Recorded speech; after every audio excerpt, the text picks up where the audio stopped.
What if the Great Pyramid of Giza wasn't built by the ancient Egyptians at all?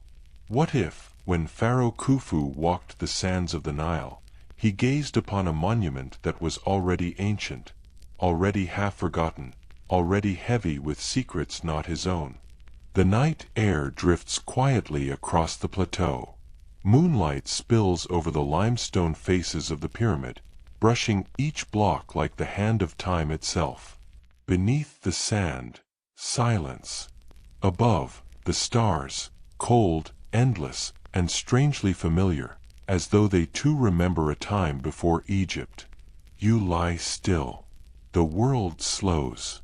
The only sound is the soft whisper of the wind against the ancient stone.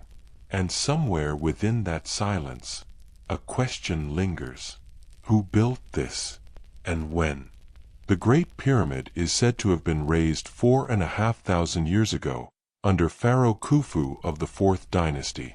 It is, by every official measure, a marvel, a triumph of geometry, manpower, and faith. But there are whispers. Whispers that it may not have begun in Khufu's time at all. That perhaps the pharaoh did not build the pyramid, he merely claimed it. That its stones had already stood for thousands of years, waiting through ages of wind and silence for a civilization to rediscover them. Could it be? Could the greatest monument of human history belong not to Egypt, but to a world long before it? Tonight, we travel backward, beyond dynasties, beyond pharaohs, beyond even the first farmers who came to the Nile. We travel through shifting sands, through myths and fragments, through what history calls impossible. Imagine standing at the edge of the desert at dusk. The last light touches the horizon, and the pyramid rises from the earth like a mountain forged by gods. Its base covers 13 acres. Its height once rivaled the tallest cathedrals ever built. Every stone, placed with a precision that defies the crudeness of copper and rope. Each angle, perfectly aligned with the 4 cardinal directions, as though the builders could see the very pulse of the planet. Now, imagine being told this was made by hand, over 20 years, by men with no wheels, no steel, no engines. It's possible. But something deep inside you wonders, quietly, curiously, what if that isn't the whole story? Somewhere between the silence of archaeology and the echo of myth lies another possibility. That humanity once rose before we thought it did. That long before written words or kings or temples, people already understood the heavens. Already built with purpose and with precision. Already sought eternity in stone. The sands of Egypt hold many stories, most lost, some barely heard. When the wind changes, it uncovers shards of pottery, flakes of forgotten tools, fragments of names no one can read. Each grain of sand carries a memory of what once was, or what might have been. Perhaps, beneath those same sands, an older world sleeps. A world whose memory lingers only in myth, in the tales the Egyptians themselves told. They spoke of Zep-Tepi, the first time, an age when gods walked beside men, when wisdom descended from the stars, and when the first great works were built, not in the name of kings, but in harmony with the cosmos. The priests said the pyramids were built to mirror heaven, to reflect Orion's belt, the soul's pathway to eternity. But what if the stars they mirrored were those of another sky? A sky that shone 10,000 years before Khufu was born? There is something timeless about the Great Pyramid. It is not just a monument, it is a message written in silence. Every measurement, every angle, every chamber feels deliberate, like an ancient language carved into the bones of the earth. The deeper you look, the more it seems to whisper, I was here before you. Before the names, before the empires, before the histories were written. And so tonight, we listen. not to prove or disprove, but simply to wonder, to stand still in the shadow of the impossible and feel the weight of what we do not know. Because perhaps the question is not when it was built, but why it still stands. Over the next hour, we'll drift through time, following the clues of geology, myth, and memory. We'll listen to what the stones, the stars, and the desert itself might be trying to tell us. Maybe the answer lies in forgotten rain that once fell upon the Sphinx. Maybe it sleeps in stories of gods who came before kings. Or maybe it rests within us, the quiet yearning to remember what we've lost. So close your eyes. Let the desert wind carry you through time. And as the stars hang motionless above the Great Pyramid, we'll begin our journey to the world that may have built it long before Egypt was born. Long before pharaohs wore crowns, the Nile may have already known kings of another kind. The desert at night is not empty. It breathes, slow and endless, like the rhythm of the earth itself. Listen long enough, and you can almost hear the sigh of time. Each gust of wind carries stories buried beneath the dunes, stories older than history, older than names. Now, imagine standing where the Great Pyramid now rises, but in a world that no longer exists. The year is not written. There are no temples, no hieroglyphs, no kings yet crowned in gold. Only a wide green plain where the desert used to be, and a river, young and wild, cutting its silver line through fields of tall grass. Birds cry above the water. Rain falls where rain no longer dares to go. And in the distance, under the same sky you see tonight, people move, small, dark figures against the glowing horizon. They are not Egyptians. They are the dreamers who came before Egypt. Their tools are simple: hands, stone, and memory. They hunt, they gather, they tell stories by firelight. But when they look at the stars, they do not see chaos. They see patterns, shapes that whisper of order, of purpose, of something vast beyond their world. Maybe, even then, they began to build. Not kingdoms, not temples, but meanings. The earth was soft, the rivers full, the seasons kind. This was the Sahara before the sands, when herds roamed free and rain carved gentle paths through hills now dry as bone. The people who lived then must have felt eternity in every sunrise, every storm. Perhaps they wondered, too, how to speak to forever. And so they shaped stone. Not for kings, not for glory, but for memory. When the Nile first learned its path, it curved through lands already old. There are traces, faint and broken, of settlements near its banks that date far before the pharaohs, fragments of pottery, tools, and bones that tell of a people who knew the rhythm of flood and harvest. They were nameless, but not insignificant. They carried a quiet wisdom, that nothing lasts except what is set into the earth. In their world, the air was thick with green. Where sand now swallows the horizon, grass once shimmered in sunlight.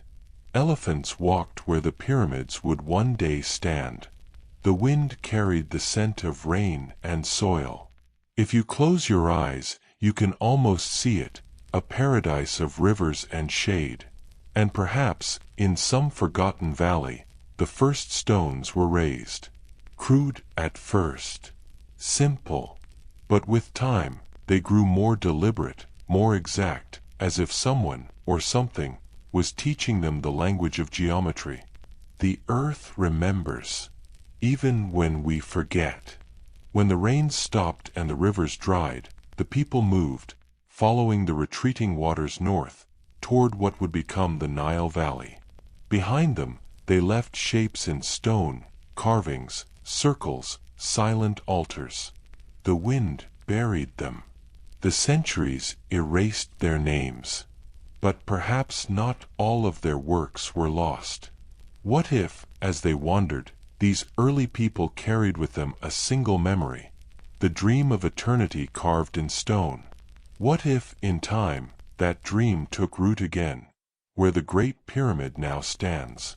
The desert you see today is a sea of silence, but beneath it lies an older world. Scientists have traced ancient riverbeds under the sands, old as memory itself. They whisper of a time when this land was alive.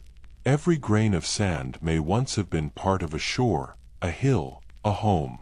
And perhaps, in those hidden layers of the earth, beneath the feet of the Great Pyramid, sleep the stones of civilizations long forgotten, washed away by time, remembered only in myth. The Egyptians, thousands of years later, called their ancestors the followers of Horus, those who reigned before the kings, before the dynasties, in the age they called Zep Tepi, the first time. They spoke of a golden world, half divine, half human, that fell into silence when the floods came. Maybe it was only legend, or maybe it was memory. Every civilization begins in mystery. No one knows who first looked at a stone and thought, "This will last longer than me." No one remembers who first pointed to the stars and saw meaning instead of emptiness. But someone did. Somewhere, in the shadow of an ancient dawn, a mind looked at the heavens and wondered how to touch them. And in that wondering, the idea of the pyramid was born. Not yet in Egypt, not yet as stone, but as a thought, a shape, a dream. A mountain, made by human hands, that could reach the sky and speak to eternity. As night settles on the Giza plateau today, the stars still shine in the same patterns they did in that forgotten age. The air still moves with the same whisper. The earth beneath the pyramid is still the same earth that knew rain, forest, and life. And maybe, just maybe, it remembers. It remembers the feet of wanderers crossing its green valleys. It remembers the laughter of children who saw the first stars mirrored in the river. It remembers the first stones raised to mark the path of time. And though we cannot hear it, the desert hums with those memories, softly, endlessly, beneath the sands. The ground beneath the Great Pyramid is not empty. It holds the memory of a world before Egypt, a time when the Sahara was alive, and the first humans dreamed of forever. Each stone that stands there now may rest upon layers of forgotten civilizations, vanished beneath millennia of silence. And as the desert wind passes over the ancient plateau, it carries the faintest echo of that older world. A whisper that says, "We were here before the kings, before the crowns, before the sands." It's almost too perfect for its time. In the pale moonlight, the Great Pyramid does not seem built. It seems grown. As if the desert itself rose up in a moment of divine geometry and decided to take form. Each side stretches almost perfectly north, south, east, and west, aligned with the four directions more precisely than any modern compass could measure without instruments. Its corners, set to within fractions of a degree, meet at angles so exact that even now, engineers pause in quiet disbelief. The base alone spans over 13 acres. Each stone, thousands of them, weighs as much as an elephant. And together, they form a structure of over 2 million blocks, rising nearly 500 feet into the sky. Yet, all of it was supposedly done more than 4,500 years ago, by men with copper chisels, ropes, and wooden sleds, by candlelight, beneath the scorching sun, without cranes, without iron, without wheels. It's possible. History says it is. And yet, something about it feels heavier than explanation. Walk closer. Run your hand along the stone. It is smooth in places, rough in others, scarred by wind and time. But beneath the surface, you can feel precision, the kind of precision that speaks of purpose, not chance. The blocks fit so closely that even a sheet of paper cannot slip between them. The base, level within inches across its vast span, sits upon the earth as though it were carved by the planet itself. For centuries, scholars and travelers stood before this monument and wondered how, not why, it was built. Herodotus, the Greek historian, came to Egypt 2,000 years after the pyramid's construction and wrote of ramps, of tens of thousands of workers, of decades of toil. But his account came from what the priests told him, and even he admitted he could not quite believe it. Modern archaeologists found traces of quarries, worker villages, and copper tools. These discoveries tell us that humans, ingenious, determined, disciplined, raised this monument through collective effort. And yet, even they quietly marvel at its perfection. The stones, some weighing up to 80 tons, were placed so precisely that the entire structure deviates from true north by less than 1/20th of a degree. In a world without satellites, telescopes, or precision instruments. How? Perhaps it was mastery we have forgotten. Not magic, but a kind of knowing that has slipped through our hands. Maybe ancient builders read the stars as easily as we read maps, or felt the pulse of the earth in ways we no longer understand. Maybe the tools they used were not lost, just unimagined by us. Or perhaps they were not the first to build here. Look at the base of the pyramid. Those foundation stones, older, rougher, weathered differently than the layers above. Some geologists whisper that these lower blocks show signs of greater age, as if they were part of an earlier monument. One that Khufu's builders might have found, restored, and expanded. Could it be that what we call the Great Pyramid of Khufu was once something else entirely, a restoration, not a creation? A monument inherited from an age before Egypt's recorded dawn? Stand at its base, beneath that mountain of stone. It is silent, yet alive. Each block holds the weight of time, the rhythm of hands long turned to dust. You can almost feel the heartbeat of the builders, whoever they were. Their breath caught between hammer and stone. Their footsteps echoing through corridors not yet discovered. They worked with a patience we can hardly imagine, moving one stone after another, aligning, shaping, fitting, until perfection itself seemed to rise from the desert floor.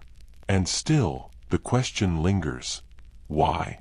Why build something so exact, so enduring, that it would outlast empires, languages, even memory itself? Why aim for eternity when every life was so short? Perhaps because eternity was the point. The Great Pyramid was not made for the living. It was made for forever. When you stand before it today, surrounded by tourists and wind, you might not notice the quiet hum beneath it, the sound of time compressed into stone. It feels as if the pyramid is waiting. For what, we don't know. But there is something undeniably otherworldly about its perfection.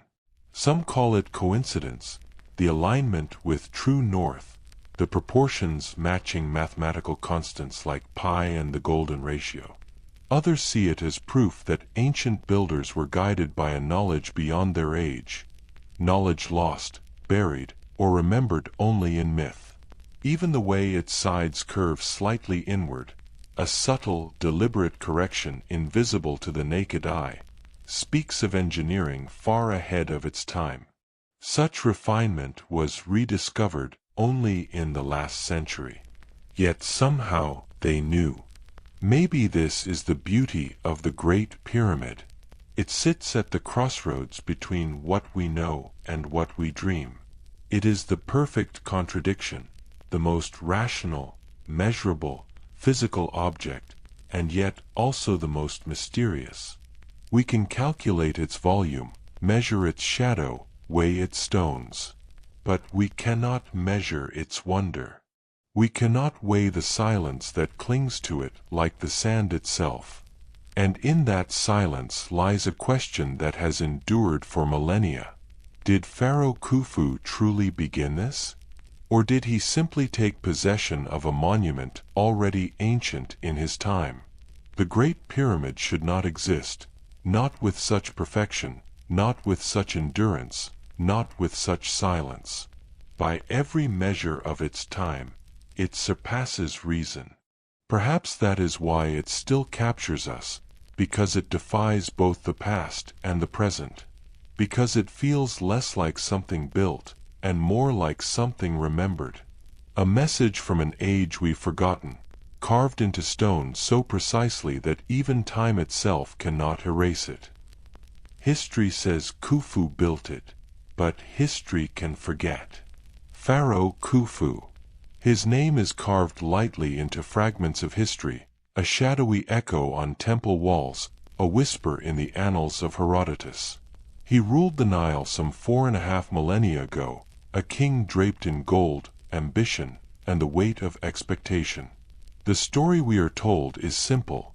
Khufu commanded the construction of the Great Pyramid. He marshaled tens of thousands of laborers, dragged stone from distant quarries, and oversaw decades of toil to erect the largest monument Egypt has ever known. And yet, when you look closely at the evidence, something feels almost too quiet. There are few inscriptions directly linking Khufu to the pyramid. No grand records of his plans survive, no architect's diary, no blueprint. Only faint hieroglyphs found in the worker villages, fragmentary, brief, almost casual. It is as if the king wanted the pyramid to exist, but not to be fully claimed by him. Later generations remembered Khufu differently. To the Egyptians who came after, he was a distant, fearful figure, a shadowed king, harsh and imposing, feared more than revered. His memory became entwined with the monument itself, but the story of its beginnings became less clear. And in that quiet ambiguity, the mind begins to wonder. Imagine standing at the base of the pyramid, under a night sky filled with stars. The stones tower above you, massive, perfect, unmoving. Your hand grazes the limestone surface, and you can feel centuries, millennia, pressing softly into your palm. If you close your eyes, you can almost see it. Khufu inspecting the site, walking among workers, issuing commands. But behind him, in your imagination, are stones that already carry the weight of older ages. Foundations that may predate the dynasty, foundations that have seen centuries of wind and rain, long before copper chisels ever scraped them. Could it be that Khufu was not the first to conceive of this wonder? Perhaps he inherited a dream already built into the earth. Perhaps he merely gave it his name, his crown, his kingdom, and left the rest to silence. Herodotus, visiting Giza centuries later, described Khufu as a tyrant who enslaved thousands to raise the pyramid. He wrote of ramps, of workers sweating under the sun, of a king determined to leave his mark. And yet, even he sensed the impossibility. He paused, hesitated, and admitted that the story was hard to believe. Even modern archaeologists, armed with evidence of quarries, worker villages, and tools, cannot fully explain how the pyramid was constructed. The stones fit together with such precision, the alignment with the stars so exact, that it continues to baffle engineers and architects today. For Khufu to have done this alone, with only the resources of his age, seems almost humanly impossible. And in that impossibility lies the quiet question: what if the pyramid existed in some form before Khufu ever came to power? The Egyptians themselves may have known it. In myths passed down by priests, they spoke of Zep-Tepi, the first time when the gods walked the earth, building sacred places before kings or dynasties. They believed the monuments of stone were older than their rulers, older than the names etched into papyrus, older than the Nile as they knew it. Khufu may have simply placed his stamp on what was already monumental. He may have added chambers, polished stones, and the finishing touches. But perhaps the bones of the pyramid, the first dream in limestone, belonged to another time. This thought does not diminish Khufu. It does not erase his ambition, his ingenuity, or his vision. Rather, it places him within a larger story, one where human achievement is continuous, layered, and built upon the dreams of those who came before. Picture the workers of Khufu's time. They carried stone-up ramps, heaved it into place, chanted songs that have long since vanished. Their labor was grueling, rhythmic, hypnotic. Yet as they worked, they may have walked over the stones of a forgotten generation, stones laid down by hands that history no longer remembers. The pyramid's perfection is both human and impossible. It stands as a testament to the pharaoh's ambition, but also to the accumulation of time, knowledge, and perhaps the lingering memory of those who came long before. It is easy to forget that all monuments exist not just in the moment they are built, but in the continuum of time. Foundations laid centuries earlier, myths whispered across generations, techniques remembered and lost. All of this may flow into a single structure that seems, at first glance, singular.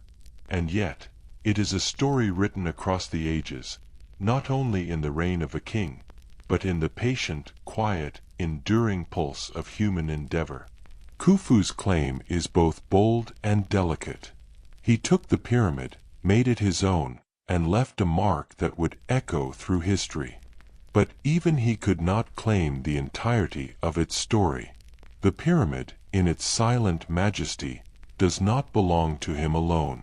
It belongs to the centuries that came before him, to the hands that first placed stone upon stone, to the dreams that first imagined eternity carved from limestone. And in that thought, we find something almost comforting. History is not a straight line of kings and dates. It is a river, winding, layered, carrying the echoes of those who built, dreamed, and vanished long before we ever walked the sands. Khufu may have been the pharaoh who claimed the Great Pyramid, but he was not necessarily its first. Its stones may have felt the weight of hands older than the dynasties, older than written history, resting beneath the sun and stars for centuries before the Nile knew kings.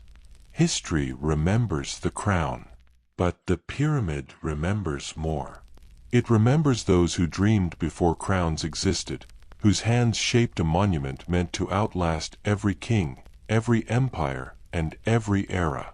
And as the desert night hums softly around its base, that quiet truth is felt more than seen. The Great Pyramid is more than a pharaoh's ambition. It is the memory of eternity, resting silently, patiently, waiting for the world to remember. The ancient Egyptians spoke of a time before time, Zep-Tepi, the First Age. Long before the pharaohs etched their names into stone, before the Nile carried the promise of kingdoms, the Egyptians whispered of Zep-Tepi. It was the first time, a golden age when gods walked the earth, when knowledge flowed like a river, and the world itself was new, but already old. The priests spoke carefully of this age. It was a world of mystery, of harmony, of structures and wisdom that surpassed the understanding of mortal men. In their stories, monuments were built not for kings, but for gods. Sacred places rose from the earth, perfectly aligned, imbued with purpose, and imbued with memory. Some say the gods themselves taught humanity the art of building, of shaping stone, of reading the heavens. Ra, the sun god, walked across the lands, measuring, marking, guiding. Osiris, god of life, death, and rebirth, gave men knowledge of time cycles, teaching them how to mirror the cosmos in stone and sand. And Horus, the falcon-headed protector, led the followers, the Shem-Suhor, who acted as stewards of divine wisdom, bridging mortal hands and immortal vision. Imagine a world where mortals and gods shared the same dawn, where a man could follow a god's instruction and carve eternity from the earth, where the boundaries between human ambition and divine will were so blurred that a pyramid could appear not just as architecture, but as a message, a letter from eternity itself. The Egyptians later built their temples and monuments atop these older foundations, often unaware of what had already existed beneath their feet. Some inscriptions hint at this awareness. Tales of the followers of Horus, who walked the land before the first pharaohs. The myths speak not only of creation but of preservation. Knowledge passed down in whispers, secrets buried in plain sight, monuments already ancient by the time the Nile kingdoms rose. Consider this.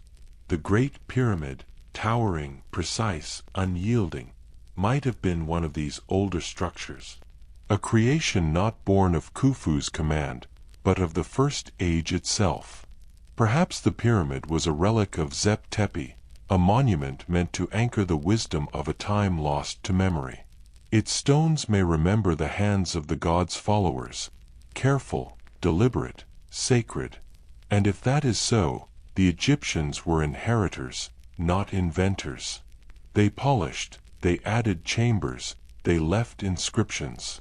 But the monument's essence, the alignment, the geometry, the very weight of eternity, may have already been in place when Khufu walked the desert sands. The myths of Zep-Tepi are rich with imagery, but sparse in detail, because the priests feared that too much knowledge could awaken fear. The stories were told in rhythm and cadence, in chants and prayers, in soft repetitions during the long desert nights. They were meant to be remembered, but only just enough. Fragments of the past preserved in the folds of time.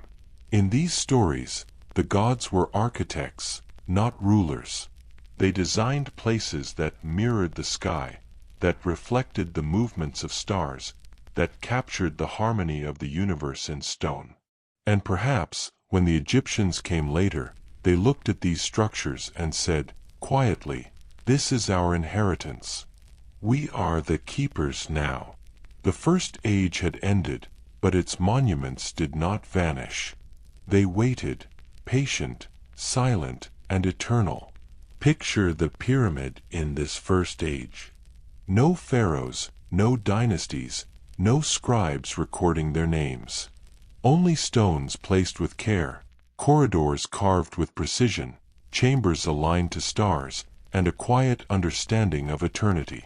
The builders, perhaps men, perhaps something more, moved with purpose. Each stone was a letter, each alignment a sentence, each chamber a story. And in that story, there was no king, only the universe and the hands that listened to it. When the pharaohs arrived, thousands of years later, they inherited not an empty desert, but monuments already awake. They polished the stones, added their marks, recorded their names. But the pyramid remembered what came before. Zep-Tepi, the first time, the era when gods walked beside men. The quiet beauty of this idea lies not in proof, but in wonder. It allows the mind to drift across time, to imagine civilizations older than memory, to touch the infinite patience of a first age. Perhaps the monuments of Egypt are echoes of something greater, a bridge from our world to a time when the impossible felt natural. The stars above the pyramid tonight are the same stars the Egyptians looked upon. They are also the stars the first age builders measured, traced, and mirrored in stone. Each alignment, each angle, each proportion may be a whisper from that time, soft, fleeting, eternal. And so we listen, not to prove, not to claim, but to remember. The stones speak softly, carrying stories older than kings, older than dynasties. They remind us that every civilization is both a beginning and a continuation, a moment in a river that stretches beyond comprehension. Zep-Tepi may have been a time before Egypt, before history, before memory itself. A golden age when gods and mortals walked together, shaping monuments that would outlast empires. The Great Pyramid may be more than a king's ambition. It may be a whisper from the first age, a dream carved into stone, passed through centuries, and inherited by a civilization that thought it was creating history. And as the desert wind drifts softly over the plateau, it carries that whisper still. Remember the first time. Remember those who dreamed before kings. Remember eternity. What if the answers are written not in stone, but in the stars? Above the Giza plateau, the night sky stretches wide and endless. Countless stars shimmer like scattered grains of sand, and the moon casts its gentle glow across the desert. For millennia, humans have looked upward and wondered, what do the heavens say? What stories do the stars hold?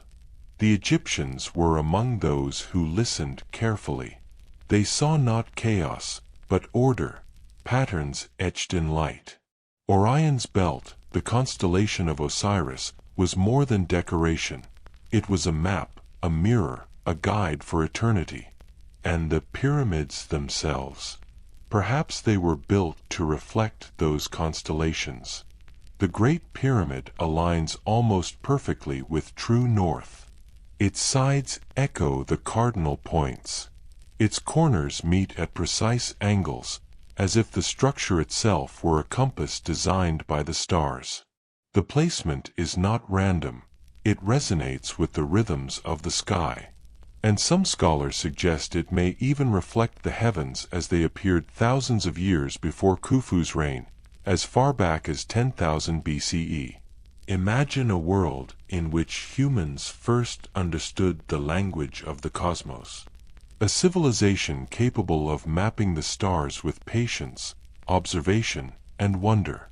Not merely as decoration, not for astrology alone, but as a message, a bridge from earth to the heavens, written in stone. The pyramid's passageways and chambers may themselves carry astronomical significance. The king's chamber, the queen's chamber, the air shafts, aligned to specific stars, solstices, and celestial points. Some researchers suggest these shafts were symbolic pathways for the soul, guiding it along the path of the stars, connecting life and afterlife. Others propose that the entire structure encodes a map of the sky, a frozen snapshot of the cosmos as seen by an older, forgotten civilization. Consider the possibility. The Great Pyramid may have been designed not merely to honor a pharaoh, but to mirror the heavens of a time long before Egypt existed. Perhaps the stars were the first architects, and humans followed, translating their language into stone. The stars are patient teachers. They do not hurry, do not change course, do not vanish. They record history in light and shadow. And when a civilization learns to read them, they can learn not only where they are, but when. Could it be that the Great Pyramid preserves the sky of an era lost to memory? That its alignment encodes the positions of Orion and Sirius as they appeared thousands of years before the first pharaohs? If so, then the monument is not just a tomb. It is a celestial archive, a frozen echo of a sky that humans first charted in wonder, long before hieroglyphs, long before dynasties, long before history itself. Close your eyes and imagine standing at the plateau, night air brushing your skin. Above you, the constellations shine in silent order. Somewhere among them, the same stars that guided the first age builders twinkle down. And below you, the pyramid mirrors their positions with unwavering precision. It is a conversation across time, a dialogue between human hands and cosmic bodies. A silent promise that the sky can be remembered on Earth, even if civilizations rise and fall. The alignment is subtle, almost imperceptible. Only those who look closely, those who measure, observe, and dream, can see the language written in stone. And even then, the message is quiet, gentle, and eternal. Perhaps this is why the Great Pyramid continues to fascinate. Not just because of its size, or its precision, or its mystery, but because it speaks a language older than memory. A language the human soul recognizes instinctively. Geometry and astronomy, stone and stars, all intertwined in a meditation on time, patience, and eternity. Even Khufu, standing at its base, may have sensed this. Not fully understanding the design, but feeling the presence of something vast and ancient beneath his feet. A monument that remembers the stars, even when humans forget. And perhaps that is the quiet wonder of Zep-Tepi, the first time. A civilization that understood the sky, carved that knowledge into stone, and left it for the world to rediscover millennia later.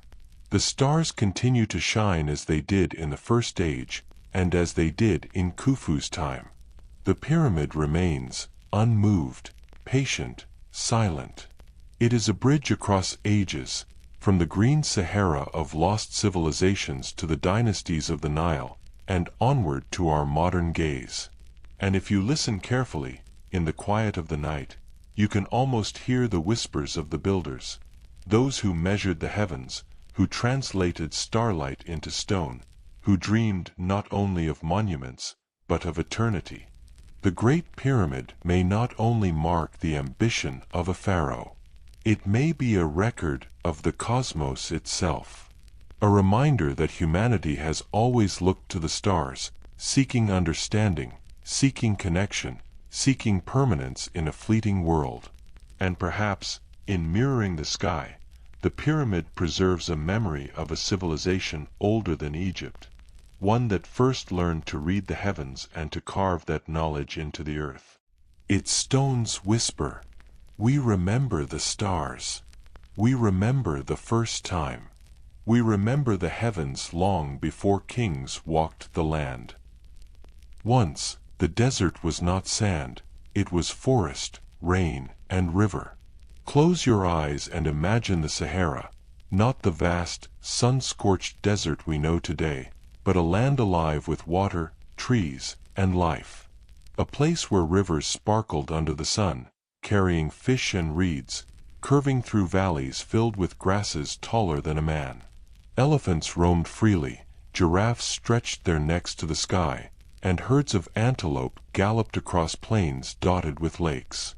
This was the Sahara of the Holocene wet period, between 10,000 and 7,000 BCE, a time when rainfall was abundant, and the land pulsed with vitality. The desert hummed with life, not silence, and on its banks, early humans thrived, not merely surviving, but living with curiosity, artistry, and perhaps even awe of the stars above. They hunted, they gathered, they built small settlements near freshwater springs. They carved stone, created simple tools, and learned to understand the cycles of nature. These people were the ancestors of civilizations yet to rise, the dreamers whose knowledge would echo across millennia. And somewhere, in the midst of this lush land, a first dream of eternity may have taken shape. A stone raised, a pattern traced, a structure begun that would one day inspire the pyramids of Egypt.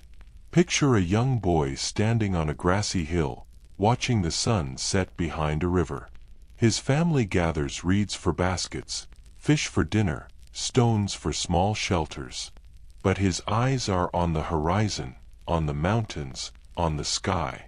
He wonders what lies beyond the rivers, what lies beyond the forests, what lies beyond the ordinary day.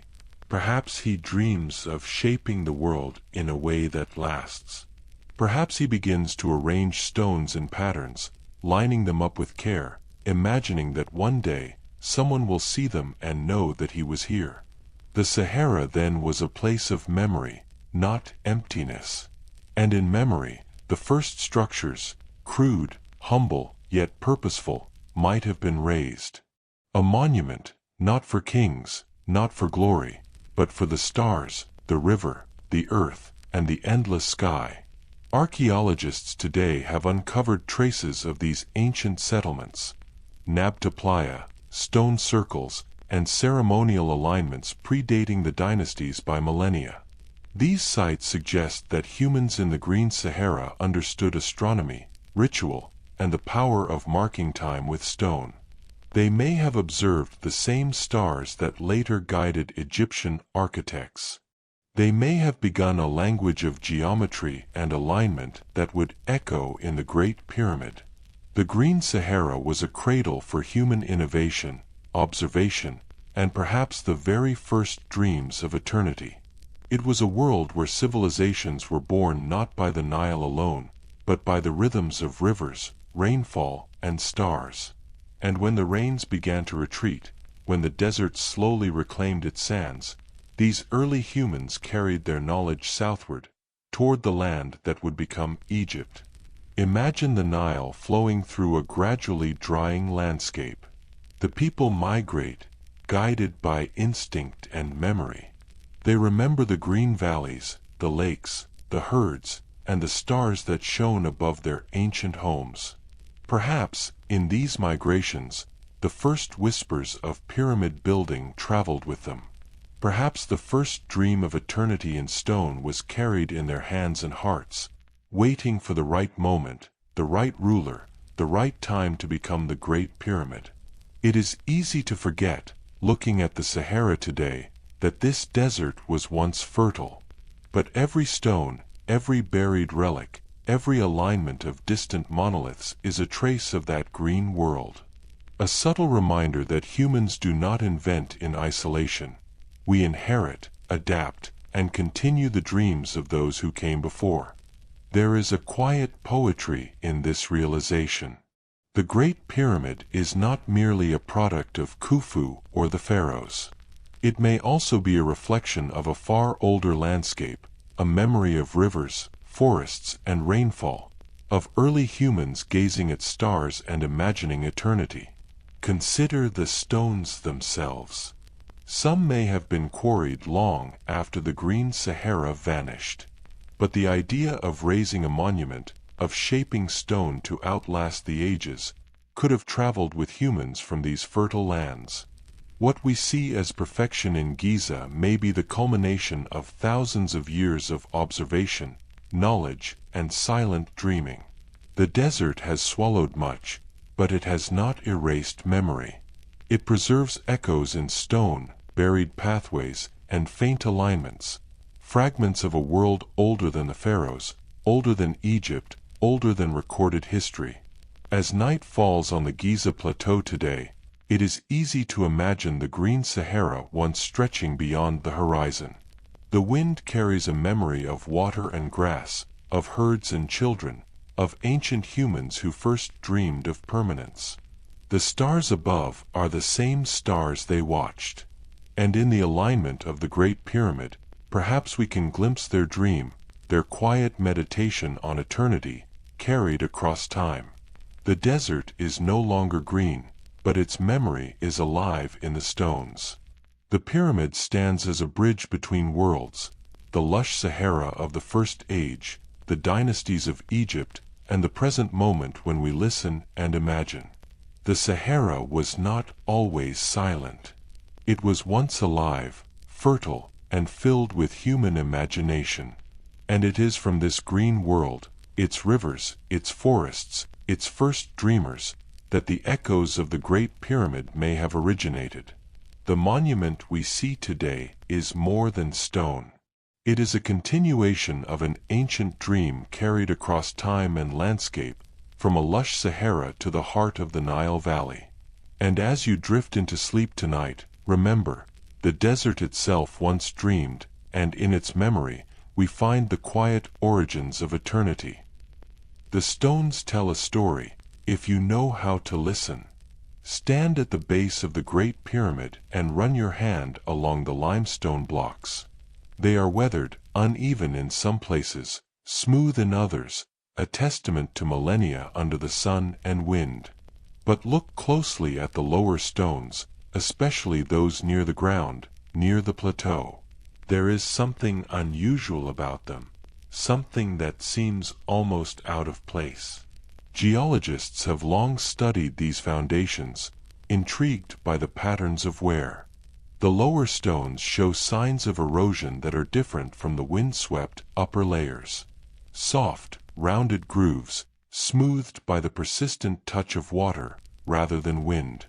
Rainwater, not desert wind, carved them. Yet the desert has been dry for over 4,000 years.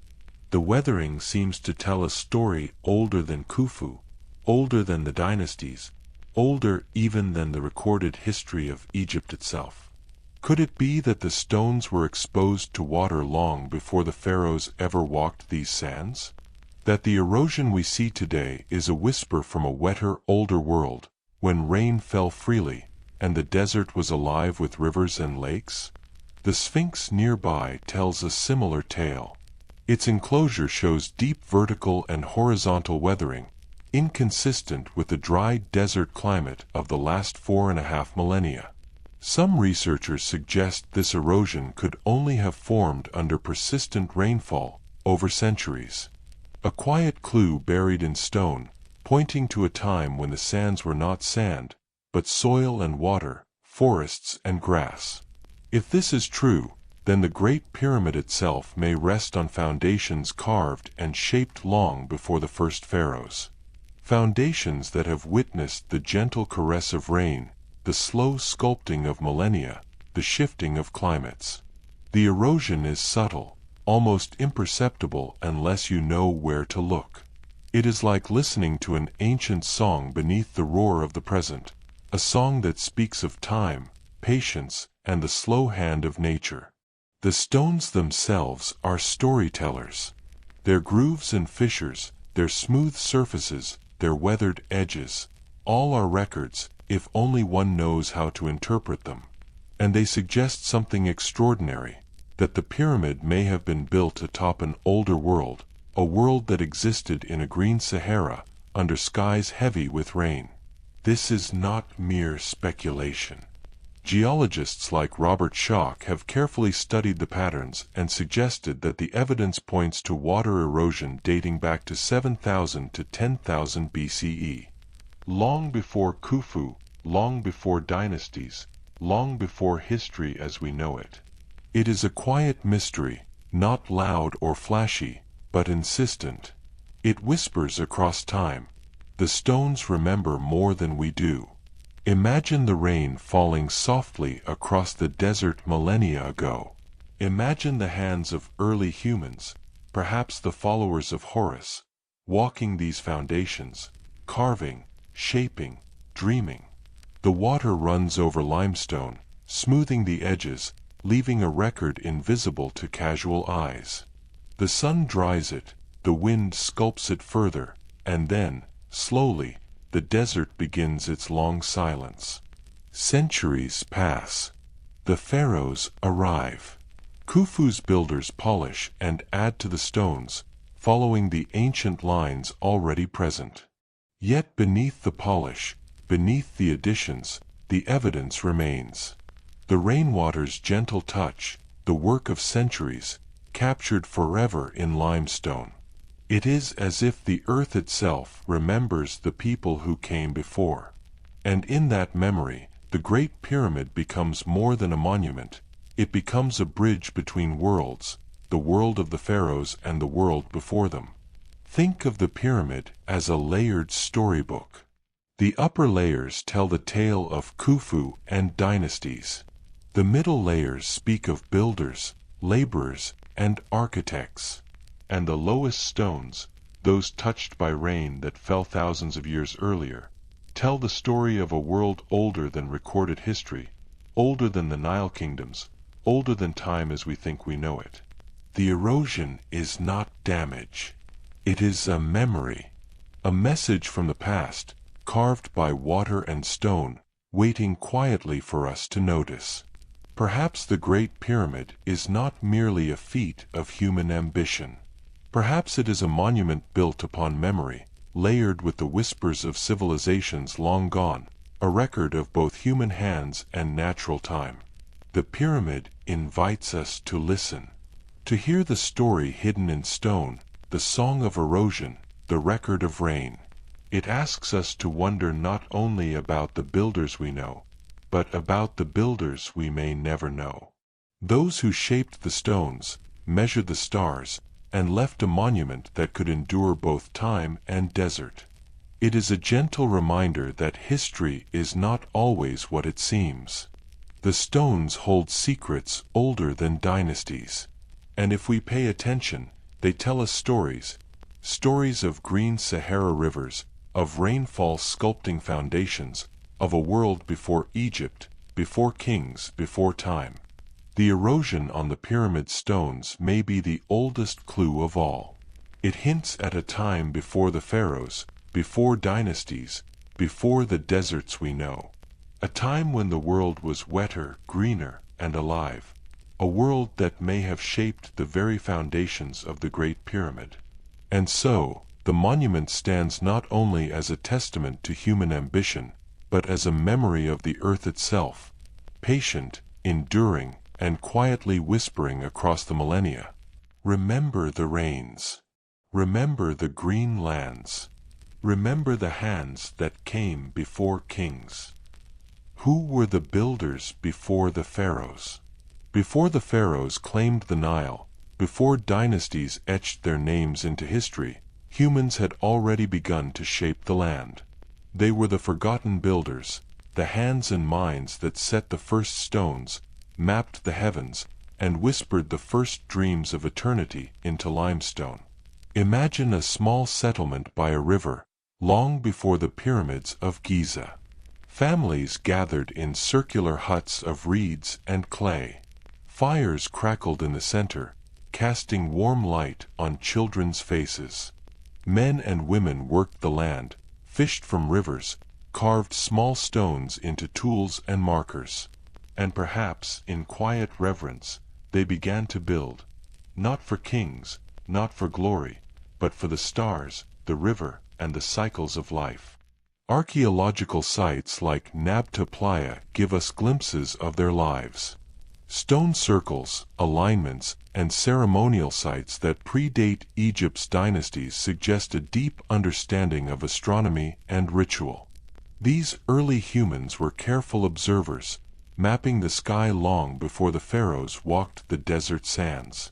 Some scholars even suggest they influenced the alignment of the Great Pyramid itself, carrying knowledge across generations.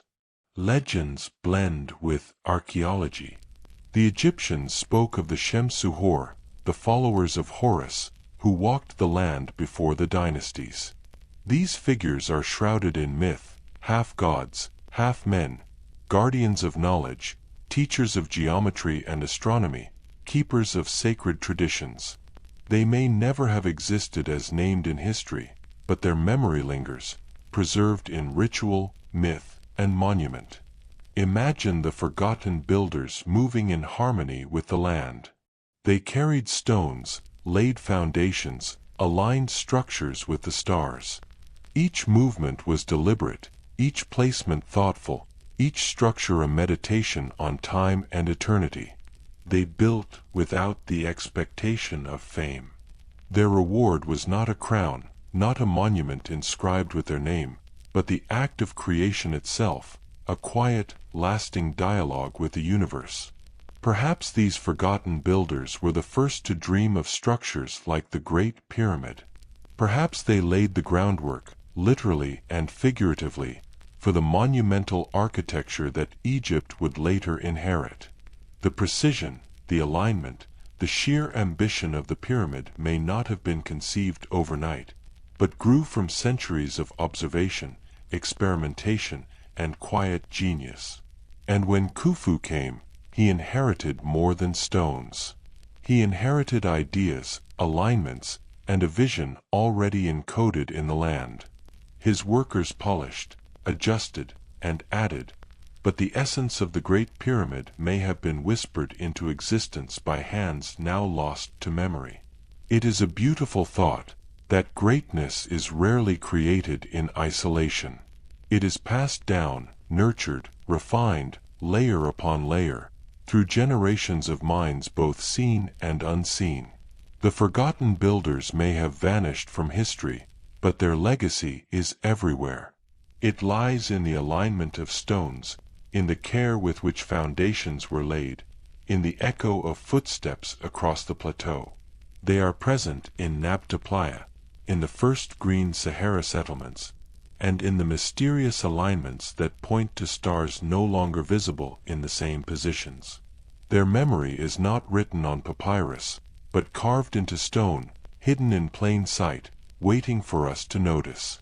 Even the myths of Zep Tepi may be a remembrance of them, a way for later Egyptians to honor the knowledge they inherited without fully understanding it. Perhaps the gods in the myths were inspired by the real humans who first mapped the heavens and shaped the land. The line between myth and reality blurs, leaving us with a quiet, beautiful uncertainty. Picture standing at the edge of a stone circle at Nabta Playa. The stars wheel overhead. The wind carries a faint echo of voices, not words, but presence, the rhythm of hands placing stones, the quiet calculation of angles, the reverence for eternity.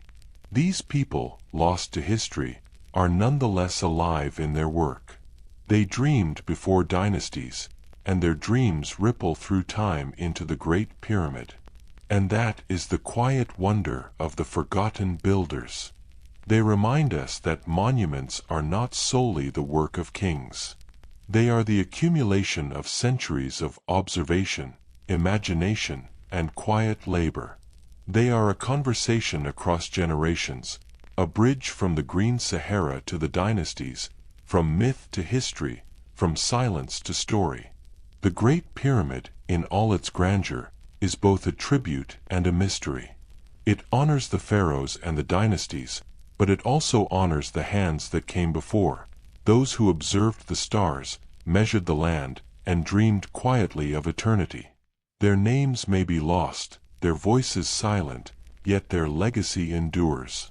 It is comforting to think that even if we forget, some works outlast memory itself. The stones remember. The alignments remember. The echoes of human curiosity, ingenuity, and reverence resonate through millennia. And if you listen closely, as the desert night hums softly, you can hear it. The quiet song of the forgotten builders, singing through stone, wind, and time. The forgotten builders may never have worn crowns or claimed dynasties. Yet their hands shaped the foundations of eternity. The Great Pyramid may be as much theirs as Khufu's, a layered monument to human curiosity and quiet genius, passed down across generations, hidden in stone, waiting to be remembered. And as you drift into sleep tonight, imagine their presence, silent, patient, eternal, reminding us that all great dreams are built not alone, but on the shoulders of those who came before. Could forgotten methods explain the impossible? The Great Pyramid rises from the desert like a frozen dream, precise, massive, and impossible to fully grasp. Its stones weigh tons, its corridors align perfectly, and its angles meet with astonishing precision. Even today, with cranes, lasers, and modern engineering, we struggle to imagine building such a monument. And yet, it was built thousands of years ago, with tools far simpler than what we have today. Copper chisels, wooden sleds, ropes, and raw human determination. How could humans, even the most clever, achieve this? It is a question that has fascinated scholars, engineers, and dreamers alike. Some whisper of lost technologies. Methods that were once known, now forgotten, techniques so refined they have vanished from memory. The idea of lost technology does not imply magic or aliens. It suggests that knowledge can be born, perfected, and then buried, either through the fall of civilizations or the quiet passing of generations. Perhaps the first age, Zep Tepi, new ways of cutting, moving, and lifting stone that we have yet to rediscover. Perhaps they understood acoustics, leverage, and geometry in ways that feel almost supernatural to us today. Some theorists explore acoustic resonance, the idea that sound vibrations could have helped shape massive stones, or even move them with less physical effort. Others suggest ancient geometry, advanced surveying techniques, or the use of lubricated tracks and clever ramps. Archaeologists have discovered traces of sledges and ropes, and subtle marks indicating careful planning over brute force. Imagine, for a moment, a team of builders standing before a massive limestone block. With patient coordination, careful measurement, and techniques now lost to time, they slide, lift, and position it with grace. No rush, no chaos, only focus, rhythm, and intuition honed over generations. These techniques may have been passed down quietly from the forgotten builders, refined over centuries, and eventually lost when societies shifted, when floods or deserts reclaimed lands, when dynasties rose and fell. The monuments remain, but the methods have vanished, hidden in memory, buried in the sands of time. Even today, engineers marvel at the precision. The blocks fit so perfectly that a thin blade cannot pass between them. The alignment with true north is precise to fractions of a degree. Some chambers contain intricate patterns and designs that suggest a knowledge of mathematics and engineering far beyond what we typically ascribe to ancient humans. Could it be that the builders of the Great Pyramid were heirs to a forgotten technology? A knowledge passed down from the First Age, when humans first dreamed of eternity in stone, guided by the stars and inspired by gods or mentors now lost to myth. Perhaps the pyramids are not anomalies, but echoes of human ingenuity perfected long before Khufu's reign. We must also remember, human creativity does not always survive in writing. Stone, memory, and oral tradition carry knowledge in ways that can endure or vanish. The builders may have understood principles of physics, materials, and geometry that we only glimpse today through experiments and hypotheses. They may have invented clever levers, inclined planes, and precise measurement techniques that were never recorded, only practiced, only remembered through touch and observation. The beauty lies not in mystery alone, but in possibility. Even without fully knowing their methods, we recognize the intelligence, patience, and artistry required to construct the Great Pyramid. Human hands, working together, can achieve wonders, sometimes beyond what we remember how to do. Imagine walking through the corridors of the pyramid, feeling the weight of stone above and around you. The air is still, the passageways silent, yet they hum with the presence of ingenuity.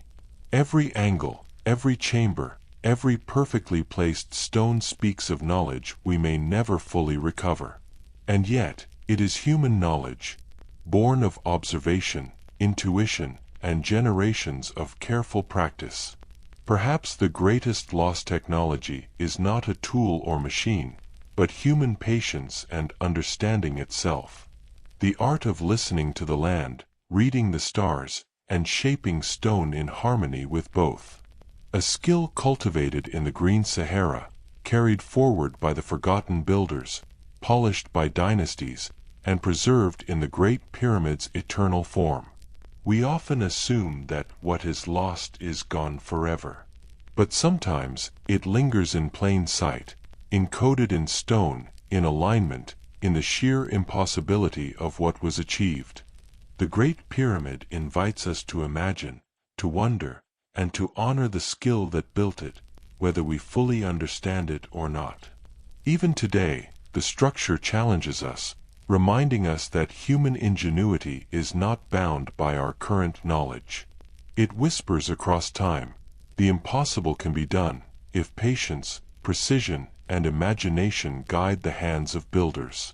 And perhaps, somewhere beneath the surface, some secrets still wait, faint traces of techniques passed down from an age older than recorded history. The Great Pyramid may preserve not just stone, but the memory of lost technologies. Techniques honed in the Green Sahara, practiced by the forgotten builders, and refined over millennia may have been encoded into its construction. Whether through geometry, leverage, resonance, or patience itself, these lost methods remind us that human hands can achieve wonders that transcend time. And as you close your eyes tonight, imagine the echo of those hands, quiet, patient, eternal, shaping stones, aligning stars, and leaving a monument that will whisper to the world for thousands of years to come. What lies under the pyramid's feet? Beneath the surface of the Giza Plateau, the Great Pyramid holds secrets not visible to the naked eye.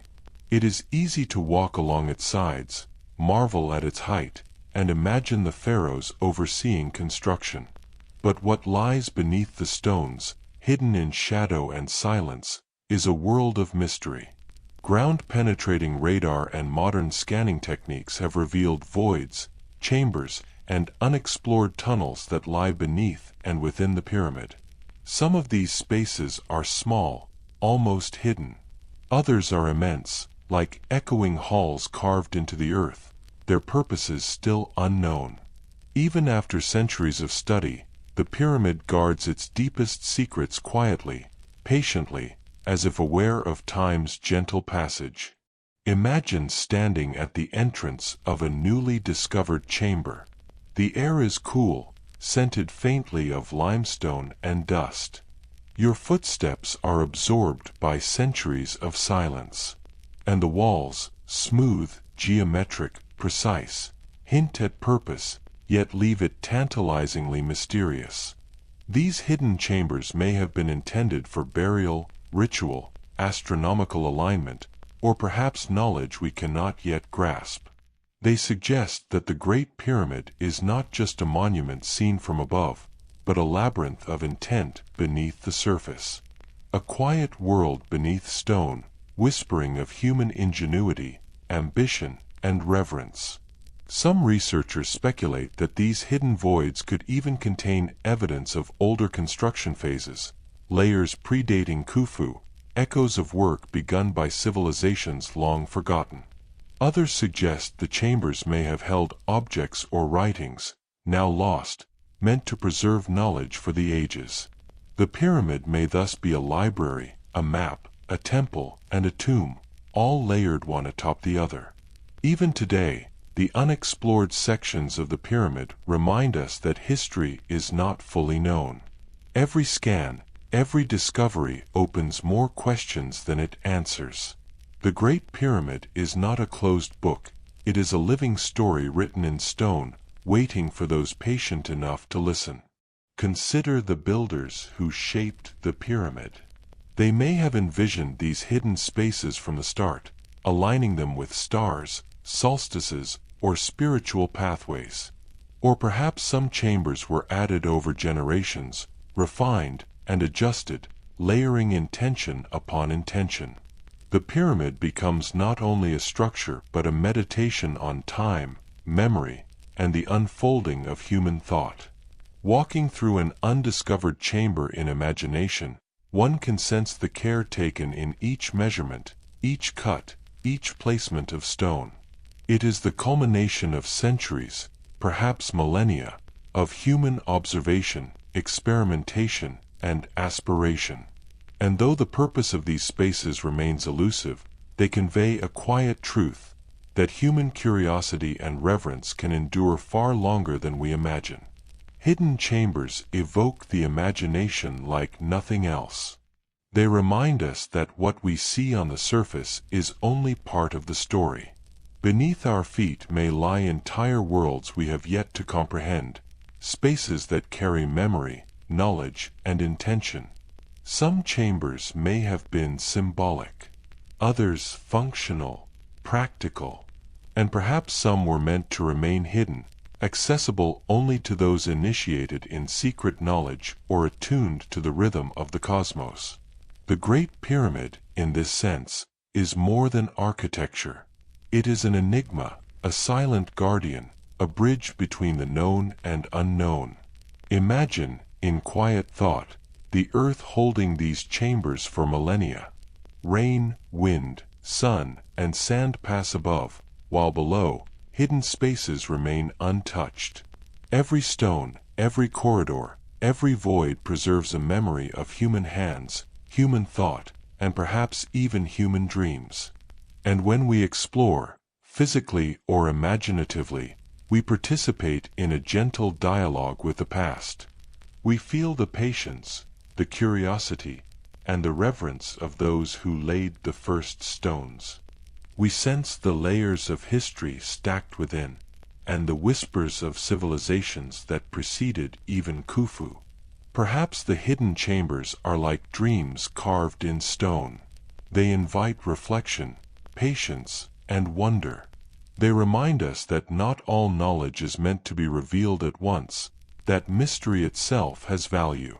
The Great Pyramid is more than a monument visible above ground. Beneath its stones lies a hidden world, silent, patient, and eternal. Void and chamber, tunnel and corridor, all speak of human ingenuity, curiosity, and reverence.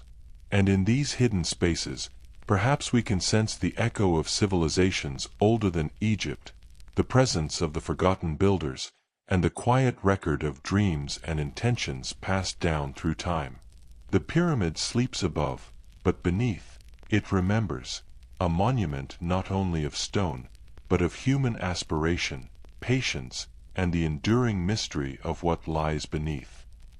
Why do pyramids appear wherever humans build? The Great Pyramid stands alone on the Giza Plateau, yet it is not unique in the human imagination. Across oceans and continents, humans have raised monuments of stone that mirror its form, its ambition, its quiet defiance of time. From Mesopotamia's ziggurats to Mesoamerica's step pyramids, from the valleys of forgotten Africa to distant lands lost in myth, humans have shaped Earth into sacred mountains of stone. Consider the ziggurats of Sumer, rising tier by tier toward the heavens. Each was a temple, a connection between people and gods, between earth and sky. The stones were heavy, the labor intense, and the purpose profound, a human aspiration to touch eternity. In Mesoamerica, the Maya and the Aztecs carved massive stepped pyramids from limestone and volcanic rock. Each platform aligned with solstices and celestial events, echoing the cosmic awareness seen in Giza. The act of building became a dialogue with the stars, a meditation in stone, and a ritual of connection with the unseen. Even when civilizations never met, never exchanged words or goods, they imagined the same dream. To raise stone in patterns that honor the sky, commemorate life, and endure through time. Why is this so? Perhaps the pyramid is not merely an Egyptian invention, but a reflection of something innate in the human spirit. A desire to impose order on chaos, to create permanence in a fleeting world, to leave a trace that outlasts oneself. When early humans gazed at mountains, hills, and stars, they understood instinctively the power of verticality. A mound, a hill, a pyramid, these forms rise above, visible from far away, commanding attention and respect. They are naturally sacred, naturally monumental. And perhaps, somewhere in the distant past, the idea was shared not by trade or conquest, but by the quiet pulse of human instinct. Across deserts, valleys, and continents, humans independently reached for the same solution: the pyramid. It is a testament to the universality of dreams and the shared rhythm of imagination across time and space. Imagine standing on the Giza Plateau, then traveling in thought to Teotihuacan in Mexico. The Pyramid of the Sun rises before you, perfectly aligned with celestial events. The builders, centuries apart from Khufu, shaped stone in response to the same questions. How do we honor life? How do we connect with the heavens? How do we endure beyond the moment? Or travel to the ziggurats of UR, where mud brick towers reach skyward, echoing the ambition of Giza? The principles are different, the materials, the climate, the culture, yet the dream remains the same. Humans, everywhere, have sought to bridge earth and sky, temporal and eternal. Perhaps this is why the Great Pyramid feels both familiar and mysterious. It is not simply a product of one civilization. It is part of a timeless, global conversation. A dialogue among humans across centuries and continents, speaking in stone, geometry, and cosmic alignment. And when we see pyramids in places we never expected, in valleys far from Egypt, we glimpse the universality of human aspiration. The shape becomes a symbol, a meditation, a shared whisper. We wish to endure. We wish to connect. We wish to remember. Even the act of building these structures requires the same virtues everywhere: patience, observation, skill, cooperation, and a quiet reverence for the forces larger than ourselves. The labor is immense, the planning meticulous, and the vision long-term. And yet, these qualities are not limited to one civilization, one continent, or one era. They are part of the human spirit. The Great Pyramid, when viewed in this light, becomes more than a national or historical monument. It is a participant in a shared human dream, a dream that has risen in deserts, valleys, and mountains across the world. It connects us to builders who never knew each other, yet reached for the same sky, imagined the same permanence, and shaped the same stone. And perhaps this universality explains why the pyramid resonates with us today. It is not simply stone, but memory, instinct, and imagination solidified. It reminds us that even in isolation, humans share the same desire to leave something behind, to reach for the eternal, to speak across time. The pyramid is simultaneously local and global, individual and universal, historical and timeless.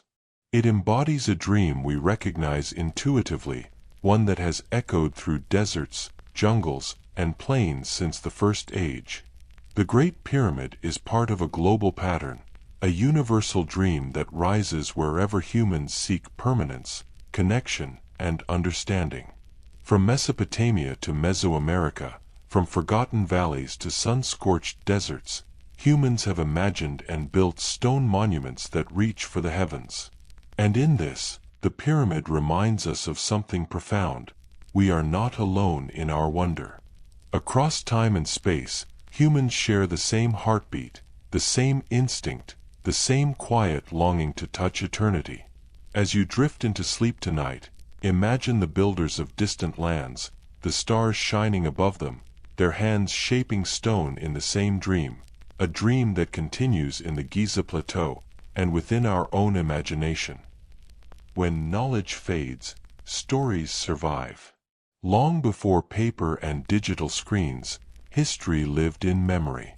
It survived in the careful hands of scribes, the slow carving of inscriptions, and the delicate brush of ink on papyrus. These were the keepers of knowledge, humans who listened to the past, observed the present, and preserved what might otherwise be lost. Imagine a scribe seated in a dimly lit chamber, reed brush in hand, dipping into ink that smells faintly of river reeds and pigment. Outside, the Nile flows gently, carrying water and life through the valley.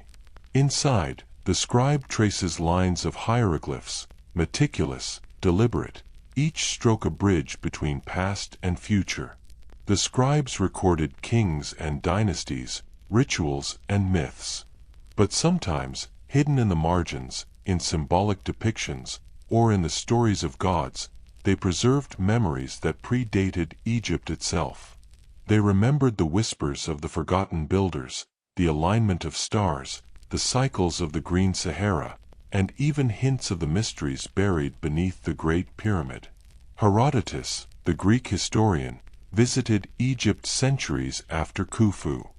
He recorded tales of a pyramid so immense it seemed to challenge comprehension, of Pharaoh's ambitions, and of the laborers who carved stone under a blazing sun. Yet his accounts are tinged with wonder, curiosity, and perhaps even disbelief. He preserves fragments, stories passed down through generations, that hint at knowledge older than the dynasties themselves. Plato, writing of Atlantis, may have unknowingly preserved echoes of civilizations long lost beneath sands and seas. Stories of advanced builders, sacred geometry, and vanished lands were carried across cultures, reshaped into myth, yet anchored in human memory. The scribes were not merely recorders, they were interpreters. They wove observation with story, history with legend, ensuring that even if the original meaning faded, the essence remained. Through their work, the memory of civilizations older than Egypt was preserved, tucked gently between the lines of kings and myths. Consider the subtlety of their craft. A symbol carved here, a reference there, a story in metaphor, all quiet reminders of knowledge older than the pharaohs. They knew that time erodes not just stone, but memory itself. And so, they wrote carefully, encoded messages in myth, and honored the past with patience and reverence. Some scribes recorded the Zep Tepi, the first time, when gods walked the earth and sacred places were built before human kings ruled. Others traced the journeys of stars, noting patterns that might otherwise have been forgotten. All of this hints at a culture aware of its own inheritance, of civilizations and wisdom older than dynasties, older than history itself. Imagine a scribe looking at a stone circle in Nabta Playa, or the foundations of the Great Pyramid. Even if the original builders were gone, even if their tools were lost, the memory of their ingenuity was carried forward. In hieroglyphs, in ritual, in story, their legacy survives. The scribe acts as a bridge, ensuring that knowledge is not lost entirely, but passed gently into the future. And perhaps, as we walk among pyramids and ruins today, we are listening to their whisper. We hear the echo of a green Sahara, of water and stone, of hands that shaped the first dreams of eternity. The scribes remembered, and through them, we can remember too. This is the quiet magic of recorded memory. Even when civilizations vanish, even when sands reclaim the land, even when kings and dynasties fade, the stories endure. Each myth, each legend, each line of hieroglyph may hold a fragment of forgotten truth. Through these records, the past speaks to the present, inviting us to wonder, imagine, and dream. The scribes teach us patience, attentiveness, and reverence. They remind us that history is not merely a collection of dates and names, but a living dialogue between humans across time. And sometimes, the stories they preserved hint at worlds older than the ones we think we know. Close your eyes and imagine one scribe, hundreds of generations ago, tracing symbols on papyrus by candlelight. He does not know if anyone will read his work, if history will survive the floods, the sands, or the collapse of dynasties. Yet he writes carefully, faithfully, preserving not only the story of kings but the memory of builders, stars, rivers, and dreams long vanished. In this quiet act, we see the heartbeat of human memory itself. And perhaps the Great Pyramid, and all that surrounds it, survives today not only because of stone, but because scribes remembered, recorded, and honored what came before. The scribes remind us that even when knowledge fades, stories survive. Through their work, whispers of the forgotten builders, of green Saharas, and of hidden chambers endure. They are the quiet guardians of memory, carrying truths older than dynasties into our awareness today.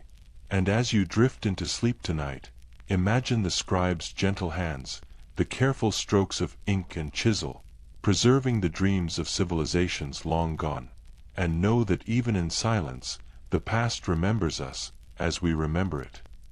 What if history isn't a straight line, but a circle?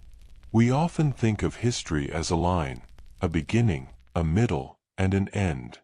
A river flowing in one direction, carrying civilizations along its banks, from birth to decay.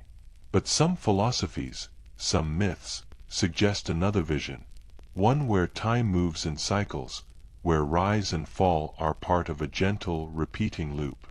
The ancient Egyptians believed in cycles. The sun rises, the sun sets, and each day is a reflection of the eternal journey. Ra travels through the sky and into the underworld, only to rise again the next morning. Kings rise and fall, dynasties flourish and fade, yet the rhythm continues, unbroken. Sufi philosophy, centuries later, would echo similar ideas. Time is not merely linear. It spirals, loops, and folds back upon itself.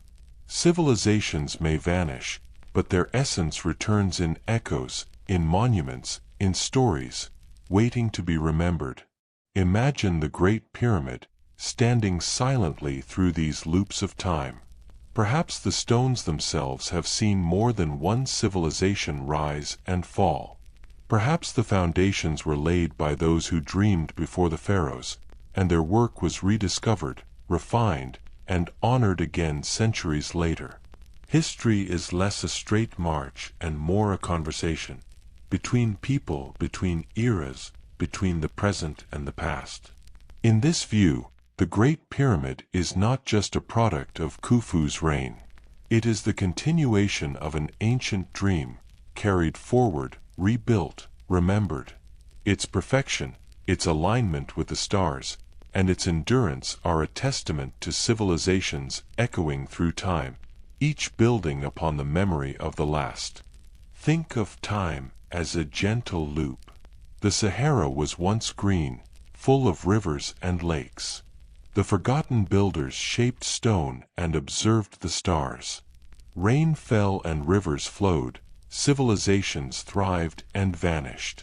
Centuries later, dynasties rose, Khufu dreamed, and stones were polished into perfection. And through it all, the pyramid endures, a witness to cycles of creation, destruction, and renewal. The echoes of the past are never entirely lost. They linger in stone, in myth, and in memory. And sometimes, when we pause, when we listen carefully, we can sense these cycles, the looping of time, the rise and fall, the continuous unfolding of human aspiration. Consider the idea that the pyramid itself may have been rebuilt in cycles. Perhaps earlier foundations existed, weathered by rain, touched by the hands of those who came before. Perhaps Khufu's builders refined these structures, honoring an older vision they only half understood. The loop of time allows for this continuity, for dreams to be passed along, reshaped, and realized anew. It is a comforting thought. History need not be lost forever. Even as civilizations vanish, their essence may reappear in monuments, myths, and knowledge rediscovered. The pyramid, in this sense, is more than stone. It is a record of time's gentle loop, a reminder that creation and memory are intertwined, eternally recurring. And in these cycles, we find resonance with ourselves. We rise, we learn, we create. We forget, we lose, we grieve. Yet something persists, a whisper, a dream, a vision, passed across generations. The pyramid, standing silently in the desert, embodies this quiet endurance. It is the intersection of human aspiration and the eternal rhythm of time. The loops of time also teach humility. No single civilization can claim absolute precedence. The pyramid reminds us that we inherit more than we imagine: knowledge, art, wisdom, and vision from the generations before us. It is both a culmination and a continuation, a bridge across cycles. Close your eyes and imagine. The green Sahara flows with rivers, human hands shaping stone in harmony with the stars. Rain falls, civilizations flourish and fade. Khufu's builders arrive, refining and perfecting the work that came before. The pyramid rises, enduring, silent, a bridge across cycles of time. Each stone, each chamber, each alignment is a reminder of this loop. The past is never gone, it is present, quietly shaping what comes next. The pyramid is the living memory of these cycles, patiently waiting for us to notice, to understand, and to dream. Time is not merely a line, but a gentle loop.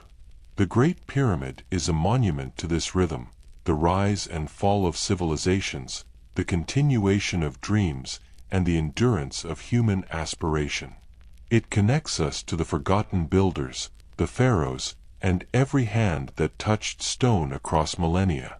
And as you drift to sleep tonight, imagine the loops of time surrounding you, the past and present entwined, whispering through stone and wind. Creation returns. Memory endures. Dreams are never truly lost. If stone could dream, what would the Great Pyramid remember? Imagine the Great Pyramid not merely as stone, but as a silent observer. It watches over the desert, feeling the passage of time as the wind whispers across its edges and the sun rises and sets in quiet rhythm. It dreams, not in words or thoughts, but in memory, in echoes, in the silent weight of history pressed into limestone. Through its vast corridors, the pyramid has witnessed centuries unfold. It has seen the Nile swell and recede, carrying life and death along its banks. It has watched dynasties rise and fall, empires crumble, and sands reclaim what humans have built. It has felt storms, floods, and scorching sun, each leaving subtle marks, each writing a story into its being. The pyramid dreams of the forgotten builders, whose hands first touched stone and aligned it with stars long before Khufu's reign. It dreams of green Saharas, flowing rivers, and humans observing the heavens, quietly shaping monuments to eternity. It dreams of scribes who recorded whispers of this past, preserving memory through ink, papyrus, and story. The pyramid dreams not just of humans, but of time itself. It has witnessed cycles of creation and decay, loops of rise and fall, the gentle repetition of history. It dreams of the stars, of constellations slowly shifting across the sky, and the alignment of its chambers with points of light that humans long to understand. It dreams of the echoes of chants, prayers, and rituals performed in reverence, long silenced, yet lingering in its corridors like soft music. And it dreams of us, the wanderers, the dreamers, the quiet observers who come centuries later to stand in awe. We walk through its halls, trace its stones, and imagine the hands that placed each block. The pyramid remembers our wonder, even as we remember its past. In this mutual memory, dreamer and monument meet, bridging millennia in a silent, gentle embrace. In its dreams, the pyramid is alive. It does not judge. It does not age. It merely remembers, absorbs, and bears witness. Every footstep, every story, every storm is etched into its being. It holds the weight of human aspiration and the quiet patience of stone enduring time. Perhaps the pyramid dreams of knowledge not yet uncovered, of hidden chambers, lost technologies, and alignments with the stars as they appeared thousands of years ago. It holds questions as well as answers, mysteries as well as truths, waiting for curious minds to pause, wonder, and imagine. And in these dreams, the pyramid transforms from monument to narrator. It speaks not with voice, but with presence. It teaches patience, reverence, and humility. It reminds us that eternity is not in human lifespans, but in memory, creation, and the quiet persistence of wonder. Close your eyes and imagine standing before the Great Pyramid at night. The desert is still. The stars are scattered like silver dust across the sky. The pyramid stands silently, watching, dreaming, remembering. You feel the weight of its history, the echoes of its builders, and the timelessness of its stone. It dreams of green deserts that existed before humans, of civilizations that vanished before the dynasties recorded their reigns.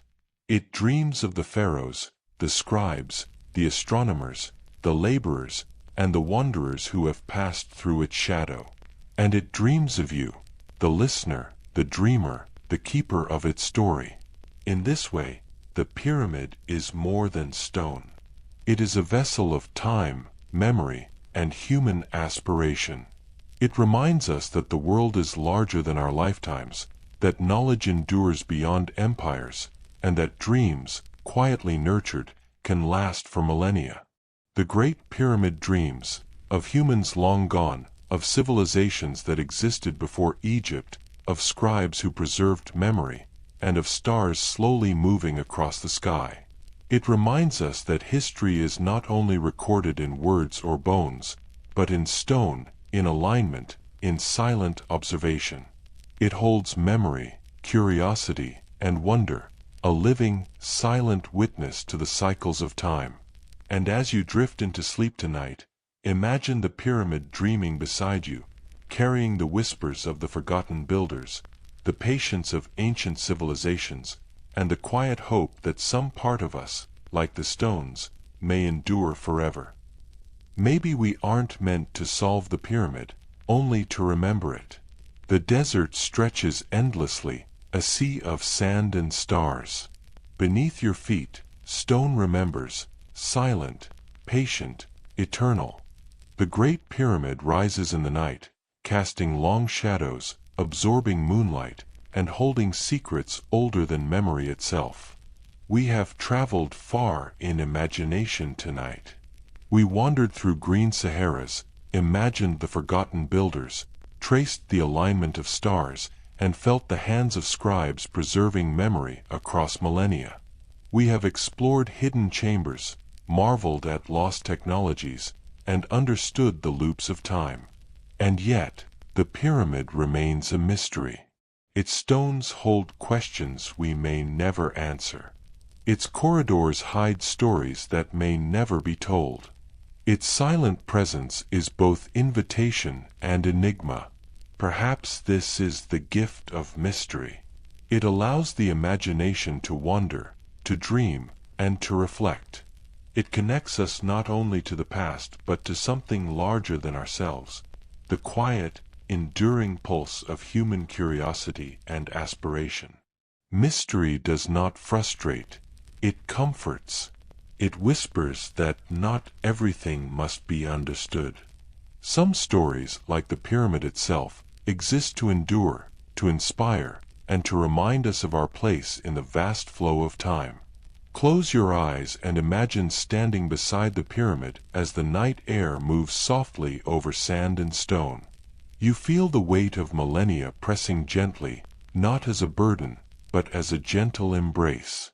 The wind carries whispers of builders, scribes, pharaohs, and dreamers, all voices blending in a chorus of history.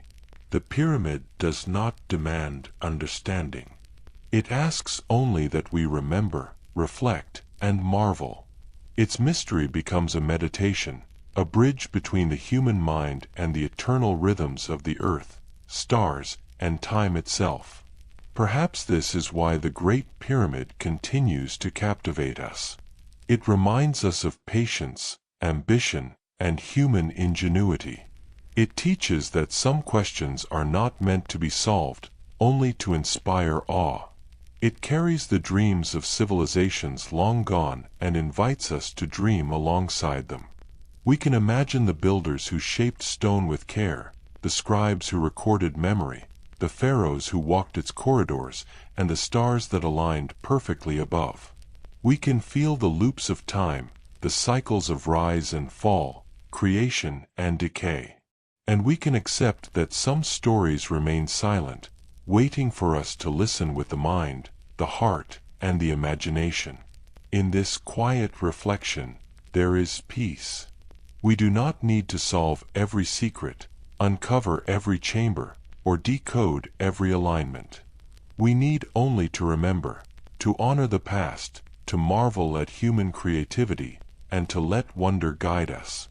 The comfort of mystery lies in this gentle acceptance. It is a lullaby sung across millennia, carried in stone, wind, and stars. It reminds us that life itself is layered with questions and beauty, and that sometimes the act of observing and imagining is as profound as understanding. Close your eyes and feel the pyramid beside you. It has seen green deserts, ancient builders, pharaohs, and scribes. It has endured floods, winds, and sun. It dreams of the stars, whispers of time, and memories preserved in stone. And now, it watches you. Not to judge, not to test, but to remind you. Some stories were carved not to be solved, but to last forever. Some mysteries exist to inspire the heart, to soothe the mind, and to connect us across time. The Great Pyramid teaches us that mystery itself can be comforting. It preserves memory, inspires wonder, and invites reflection. Even without answers, its presence connects us to civilizations older than Egypt, to builders long forgotten, and to the timeless rhythm of the human dream. And as you drift to sleep tonight, let the pyramid's silent whispers accompany you. Dream, remember, wonder. You are part of a story that stretches across time, and some mysteries are meant to last forever. As the night settles over the desert and the stars shimmer above, the Great Pyramid stands quietly, a timeless witness to human dreams, memory, and wonder. If tonight's journey through history, mystery, and the whispers of civilization spoke to you, you can continue to explore the past gently with us. Subscribe to our channel to drift further into bedtime stories of history, where every stone, every star, and every story has a secret to share. Like this video if the quiet mysteries of the past stirred your imagination. Turn on notifications so you never miss a journey through time, myth, and the enduring dreams of humanity. And remember, the pyramid teaches us that some stories were carved not to be solved, but to be remembered, and together we can keep dreaming with them.